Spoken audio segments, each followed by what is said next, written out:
Hey everyone, welcome back to my channel. And today we're going to explore one of the most exciting topics I think that is out there. And it's used in marketing, and that is AI, artificial intelligence. And it's funny because I've been on LinkedIn recently and I see a lot of these polls that are out there that are saying things like, well, hey, do you think AI will take your job? Like it's something new. AI is going to be one of the most important tools in marketing, and it has been one of the most important tools in marketing. And this is for anyone, whether you're a solopreneur, a one-person business, or you're a mega business, okay? These AI tools have been around at least for the last decade. Anybody who remembers back in the day when you would land on some of the internet marketers' web pages and this little chat box would show up, and there was like an avatar, a person who would either speak to you or they would just stand there and do like little motions. I mean, if you look back even to the 90s when we had the dancing frog software, I forget who put it out at that time, but it was one of those things you put into your computer and you can add music, and this little thing would just dance, just rock to the music that you queued up to go with the program. AI has been around that long. Okay, we didn't call it AI at that time. The fact that there are chatbots today, it's nothing new. We've had chatbots forever. The only thing that is new is how we're seeing it more and more and more in the marketing place. And when I say marketing, I'm saying literally as in the field of marketing, okay? And so what I would like to do is I want to delve into this. I want to show how the way we approach using AI in marketing is not just a futuristic idea, it's a reality, and it's been a reality for quite some time. And now it's time for us to embrace it and call it what it is, okay? It is artificial intelligence, and it's doing the most amazing things for us. It's reshaping the way we engage with our customers. We did this back in the 90s, we did this in the early 2000s, and now we're doing it in the mid 2000s, okay? It's helping us create better content. The content is text, it's video, it's audio, and it's also graphics, right? It also helps us drive sales. It engages with our customers. I think I said that already. I'm not sure.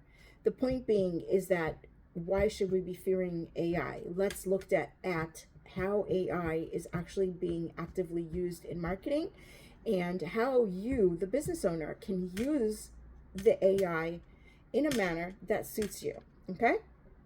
So the first thing about AI that I think that everyone needs to talk about is the fact that AI is different than what it used to be for one simple reason: we're able to personalize it, okay? Years ago, like I said, you were able to take a chat box. I actually have code in one of my hard drives where you could code the page, and when your web page loaded, this little box showed up and this person would show up. And there was all kinds of files associated with that chat box. You could even put your own in there. There for a special fee. There was a company that let you make avatars of yourself, and when people came to your website, there was an audio that you could say, like, thank you for coming to my station, my web page, or something like that. Very, very, very elementary, very, very rudimentary, or I would say first generation of AI chatbots. Okay, so, and that was the way we were able to personalize it. Today, when you go to an online store, everyone does this now, and I find it freaking annoying, okay? Even though I am the one person who's been encouraging people to do this all the time. Even back in the day, I was like, oh, you want to engage with your customers, put a chat box. And every time I land on a page, I go, curses, it's a freaking chat bot. But the point being is that it does work. That's why they're there, as annoying as they are. But when you land in a web page, especially e-commerce, you'll get a little box that says, hey, how may we help you? That is personalization, okay? The content that you see was personalized. It's custom tailored almost for you, the consumer who landed on that page. And so you have to look at why that would be. And the reason for that is very, very simple. The algorithms, the mathematical equations that create the behaviors and the patterns and the preferences of a person who's showing up at a website, this AI, this code, this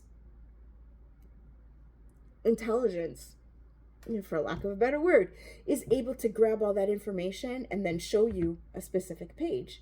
It shows you a specific offer, right?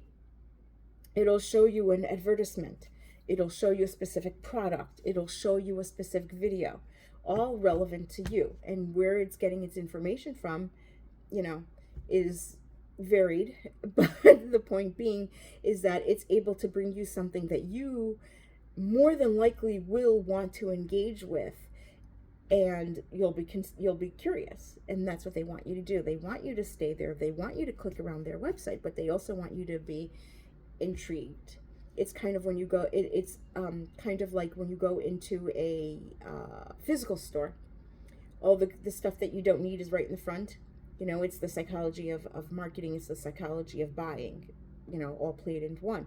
And so we're using the same elements on our online stores. And this is something that I was teaching people, in the early 2000s, that you're using a lot of off-world ideas in your online businesses because they're tried and true.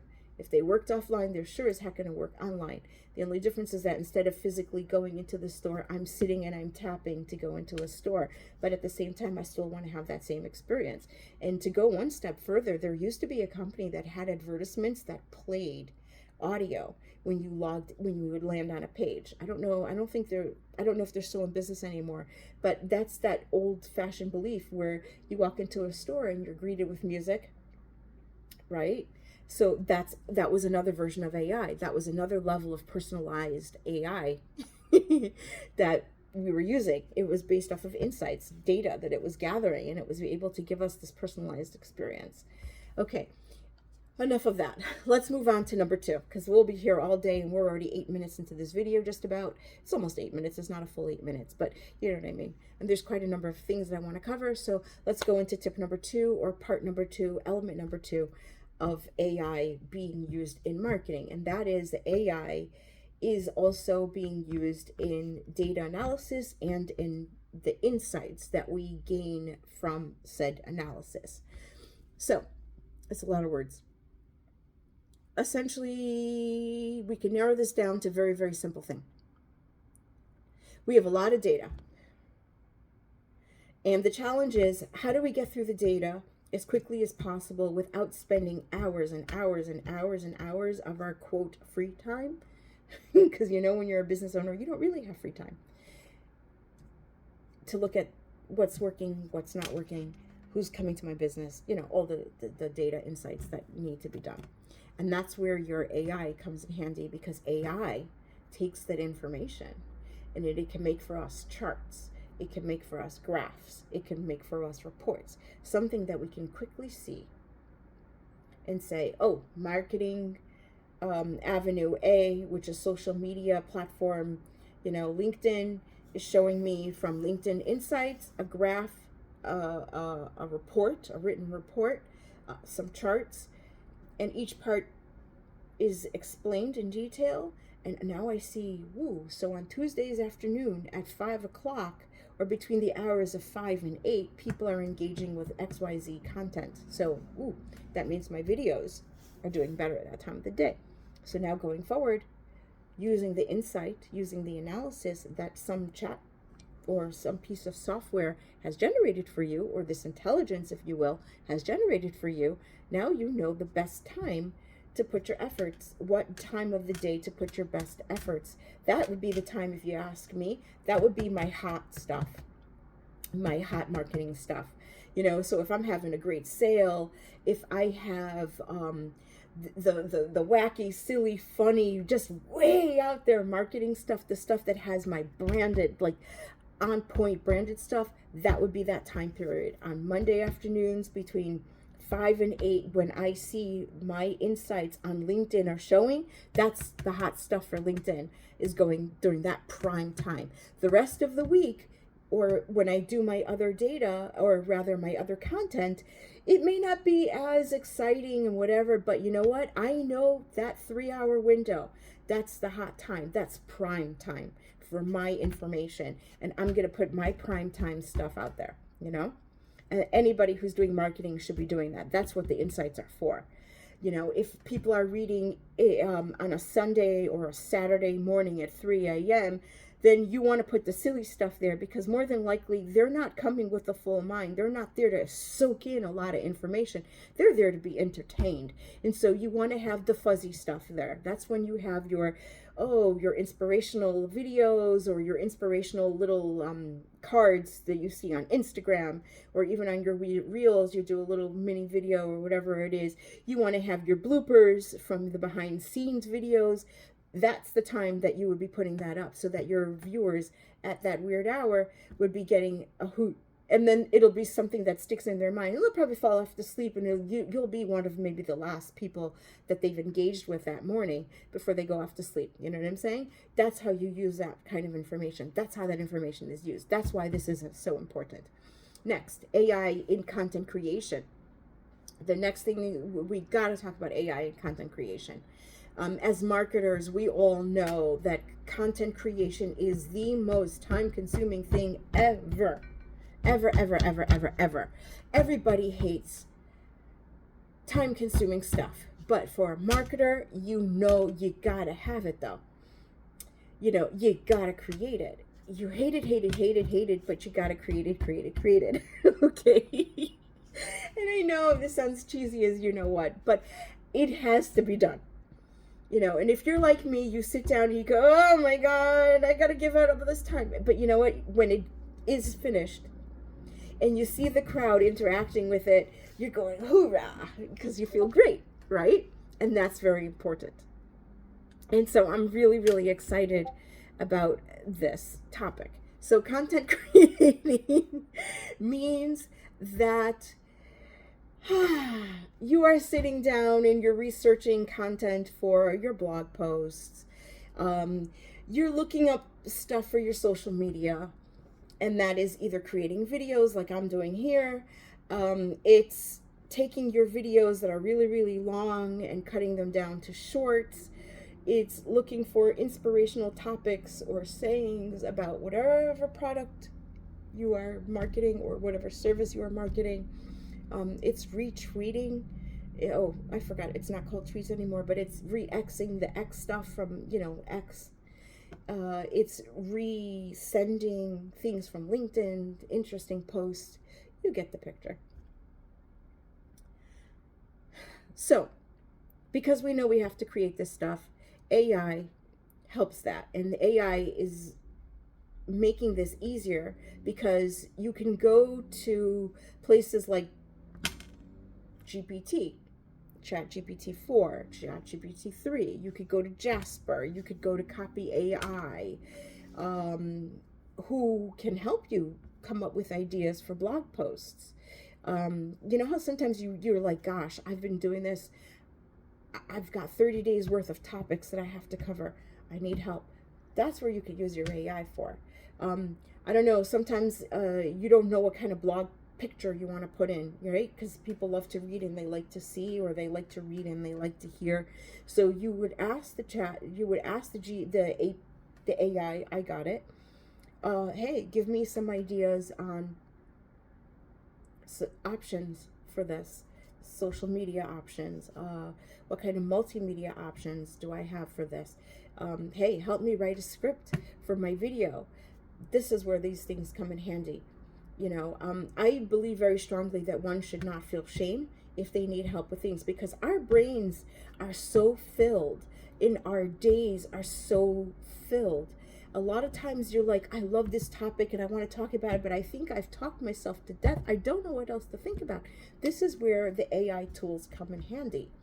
And yes, you may not be a great writer, and some people will take what AI says and copy it verbatim. I don't see anything wrong with it. Quite honestly, I don't see anything wrong with it. I believe very strongly that if you tweak it, that's probably better. because now you're giving it a little bit more of your voice than the computer's voice. But the point being is that the content is there. You need that content. And a lot of times our brains have shut off, and our brains can't make any more content, and that'll be okay. You may have a Facebook post. You got this great picture, and you're going, I don't know what to say. What can I say? You'll ask the chat, hey, give me some ideas. You'll take a couple of ideas, and you'll post one. Done. Especially when you have to do a lot of photos, and you're doing a lot of people at one time. So you want that little bit of help. What works for one may not work for the other. You're not going to take the same post and post it for 5 clients, obviously, but you will get ideas of what you can do to switch it up, okay? Because still, human creativity needs help. There's no such thing as a new, undone idea. There's nothing is that new. And so that's why we need the help of AI to help us unblock sometimes our creativity. And I believe that it should be welcomed and it should be championed. I do not believe that it should replace us, and I don't believe that it will replace us, because ultimately we have to tell the AI what to spit out for us. We have to tell it, hey, write me this, or give me a description of this, or build me a world for this. This is you, the person, the user, I remember many years ago, when personal computers became a thing, my late husband used to say to customer service, when you would call up and he would say, I'm having a problem with such and such. And the person on the phone would say, well, the computer says, and my late husband used to go, wait. The computer is as smart as the person who's sitting behind it. So what do you want to tell me now? And that's what I'm going to say about AI. The AI is only as smart as the person sitting behind it, which means that we have to get wise. We have to get smart in terms of how we ask this program to give us a response that will work for us. We use, and it's funny because everyone makes a big deal out of the fact that the AI now makes photos, drawings, if you will. But we've been using something similar years before, when we used Google analyzing when we used to use Google to analyze the search tags on websites. Some kind of a AI based program was running through, parsing, if you will, all of these websites and collecting words that are similar to the words that you thought you want to use, right? The fact that resumes since the early 2000s have been digitized and we send them through companies, it's a parsing system. They're based off of keywords. Something had to create those keywords. A human being sat and programmed the program so that it would take less time for the humans to go through all these resumes, but they would be segregated based on certain keywords. And so those resumes that are segregated, the person who's the hiring manager, the person who's reading through those resumes knows, okay, this lot is for me because these are the keywords that I asked for, and these are the resumes that I received in response to those keywords. We use hashtag generators. We use business name generators. All of these are AI, okay? And although everyone is making this really big deal out of this is something that's, wow, out of nowhere, shocking. No, it's really not. We've been using it all along. We just never called it AI. We called it business name generator.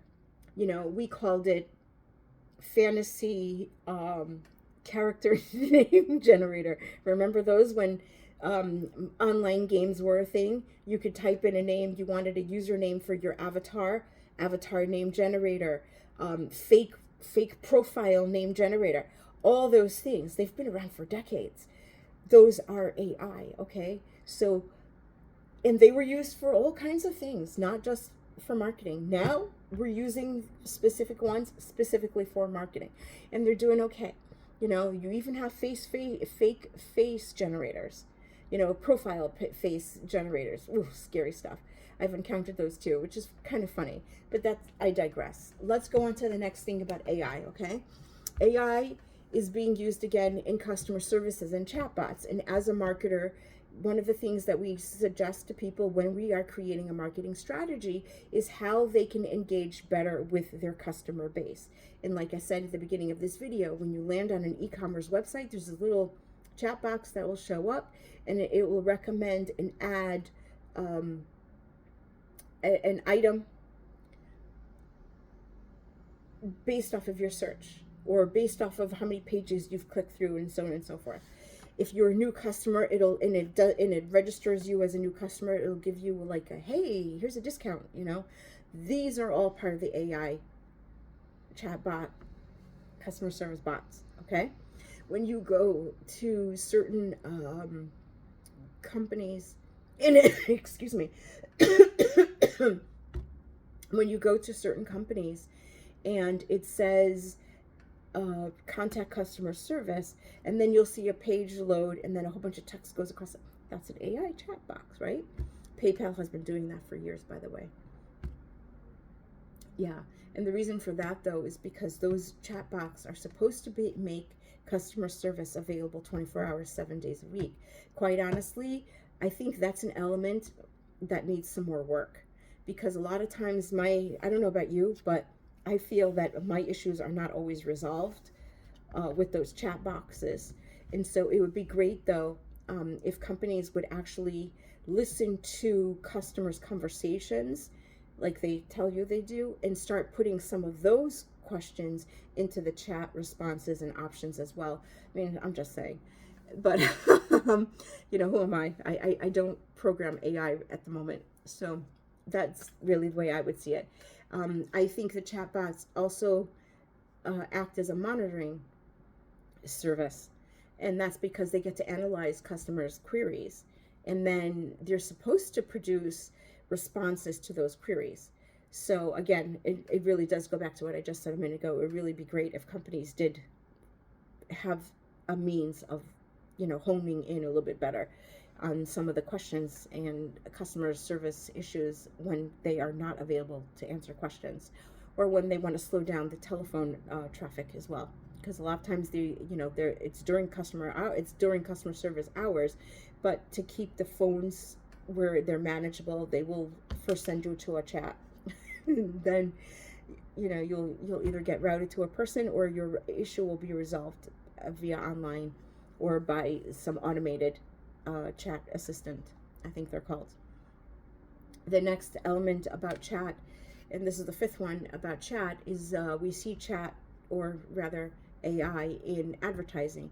And as a result, AI is able to target a specific group of people. And the best example of that would be the Google ads and the Facebook ads.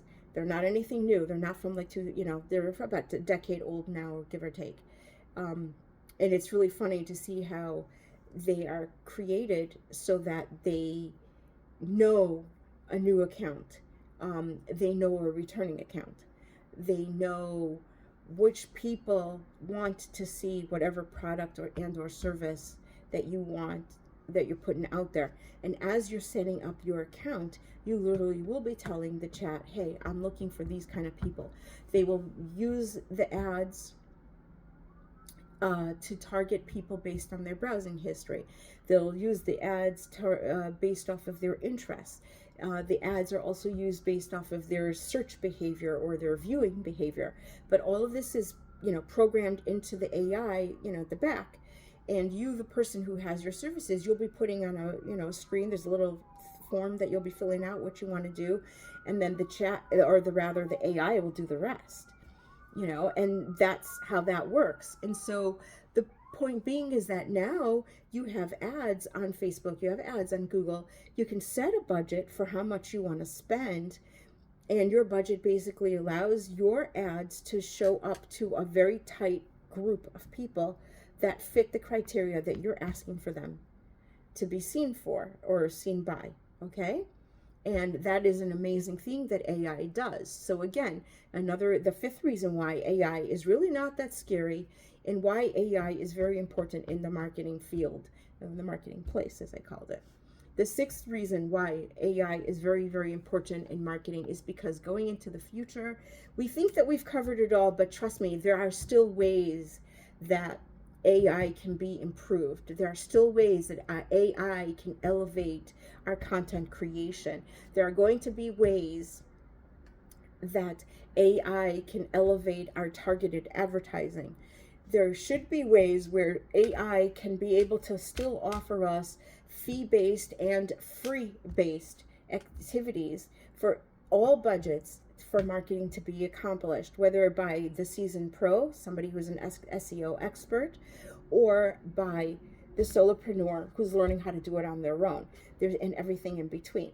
The AI can be programmed to do this, and going into the future, it will be amazing to see how these artificial intelligent processes evolve, okay? And as much as everyone wants to say that they're afraid that their job is going to become obsolete and all this other stuff, I'm so sorry, I have to disagree with you. How many times have you used your phone and used voice search optimization? How many times have you used voice search in your car? That's AI. How many times have you been able to create ads in Facebook, in LinkedIn, in Instagram, and it's targeted to a specific group of people? That's your AI, okay? How many times have you done something you go, oh man, I wish it could do something different? I remember AI used to use scripts, so to speak, right? It was a piece of code. You could take a picture and have it wrapped around a virtual book, the book cover software. That was AI back then. Today, it's commonplace. Oh, it's so normal. You can go online and you can take your photos and have them cropped and this, that, and the other. Amazing stuff can be done. This is all AI. This is all part of marketing. These are tools that make it easy for us to do what we need to do to make our business prosper. These are things that we need to do to make it easier for us to give a certain amount of time for our marketing, a certain amount of time for us to do our business. And as solopreneurs especially, this is very, very crucial, okay? And so having these companies create these things and having the companies and having the marketing world embrace them wholly and fully and as best as we can, and give even feedback to the creators of these type of AIs is fundamental for the future of marketing. So I'm going to get off my soapbox, and I'm thanking you all for watching my video. Please remember to like the video and subscribe for my video. This is the greatest way that you're contributing to me as a content creator. You see how I did that, right? And if you want, you can follow me on my Patreon channel. It's also located in the description. If you want to have a chat with me when I do my streams, you can always speak to me via Discord. I believe that's also going to be in my description as well. I am so curious to know, in your marketing strategies, how are you incorporating AI? And if you're not, I believe very strongly this is the time for you to do so.